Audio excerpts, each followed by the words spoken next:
This story is brought to you by tapeatale.com.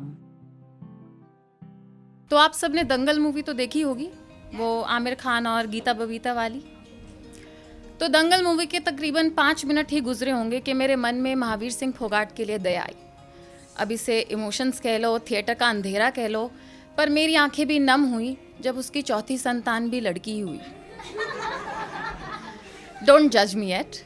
अक्सर मेरे दोस्त मुझे प्यार से नारी मुक्ति मोर्चा कहकर पुकारते हैं, क्योंकि मैं वैसे टाइप्स हूँ, feminism, equality, freedom of speech, etcetera etcetera.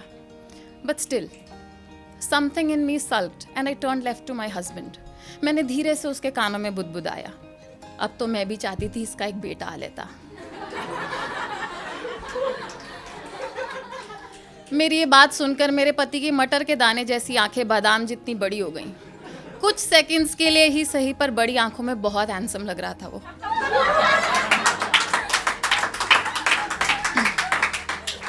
But अब वो मुझे जज कर रहा था। वो ये समझ ही नहीं पा रहा था कि कहाँ ज्यादा अंधेरा है, थिएटर में या उसकी बीवी की सोच में। मैं तब प्रेग्नेंट थी और प्रेगनेंसी के हार्मोनल इश्यूज समझकर उसने मेरी बात को इग्नोर किया। पर मैं ये सोचने पर मजबूर हुई कि कहीं मन ही मन में मैं भी एक बेटे की आस तो नहीं रखती। कुछ दिनों में मेरा बर्थडे आया और मेरी दादी सास ने मुझे अपने रूम में बुलाया। हैप्पी बर्थडे दिव्या, भगवान अब एक बेटा दे तुझे। देख, अब तू ये नॉनवेज खाना छोड़ दे। तू तो हमें हमारा पोता दे दे, एकदम प्योर, जो हमारा नाम आगे करे। मैं चुप रही, मुस्कुराई, उनसे नहीं लड़ी।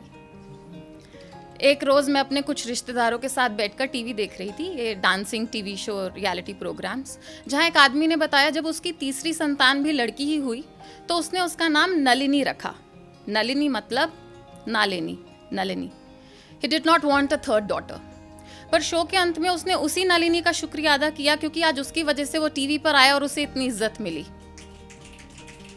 इत्तेफाक से उसी दौरान हमें पता लगा कि मेरी एक कज़न की बेटी हुई है, तो मैंने अपनी खुशी जाहिर करते हुए कहा, अरे वाह, चलो उसे मुबारकबाद दें। दूर बैठी एक रिश्तेदार को इसमें कोई खुशी नहीं हो रही थी, इसलिए बड़ी बेरहमी से बोली, इसमें मुबारक क्या है, उनकी एक बेटी तो थी ही, अब एक बेटा आ लेता तो फैमिली कंप्लीट हो जाती। बताओ भला। फनी पता है क्या है, सिर्फ एक या एक से ज्यादा बेटियों वाले घर ही इनकम्प्लीट हैं। अगर आपके घर में एक भी बेटा है तो आपका परिवार संपूर्ण है। कॉन्ग्रेचुलेशंस। मेरी 2 बेटियां हुई, सब घर वाले खुश थे और बहुत विशेस भी आई, पर एक विश कॉमन थी, कोई बात नहीं, लड़की हुई है तो अगला लड़का ही होगा।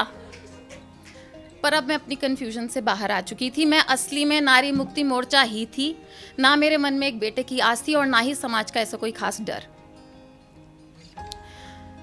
जिस कल्चर में मेरी शादी हुई है, वहाँ एक लड़के के जन्म पर थाली पीटते हैं। मेरी 2 बेटियां हुई, सब घर वाले बहुत खुश थे, पर किसी ने थाली नहीं बजाई। मेरी दादी सास ने कई बार मुझे अपने कमरे में बुलाया, पर सिर्फ ये कहने के लिए कि मैं अपनी बेटियों को कभी डांटू ना। कुछ तो बदला था मेरी बेटियों को देखकर इन 8 सालों में, कि उनको देखते ही उनके होंठ दुआओं से बड़बड़ाने लगते थे, और इस बदलाव के लिए मैंने उनसे कभी कोई लड़ाई नहीं की थी। मुझे कभी लगा ही नहीं था मेरा परिवार अधूरा है। I was happy with my incomplete family. समाज की नज़रों में भले ही ये बात सच ना हो, and I am still not comfortable with the people जिनके लिए मेरी बेटियों की मुबारकबाद में निराशा थी। आज भी मुझे अपनी दादी सास के आखिरी शब्द याद है, दिव्या, तू देखियो, आने वाले समय में लड़कियों के जन्म पर भी बजेगी थाली, तेरी बेटियां बहुत आगे जाएंगी।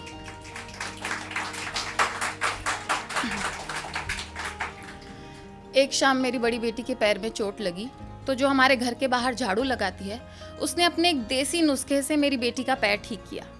मैंने उसका शुक्रिया अदा किया, उसे चाय के लिए रोका, जो उसने बहुत स्वाद से पी, और मेरी बेटियों को आशीर्वाद दिया। मैं 2 कदम चली ही थी कि पीछे से आवाज आई, बहुत बढ़िया चाय थी बेटा, भगवान अब तुझे एक बेटा दे जल्दी। मैं चुप रही, मुस्कुराई, और यही सोचती रही, ना जाने और कितने दंगल लड़ने होंगे ये समझने के लिए कि गोल्ड तो गोल्ड होता है, छोरा लावे छोरी।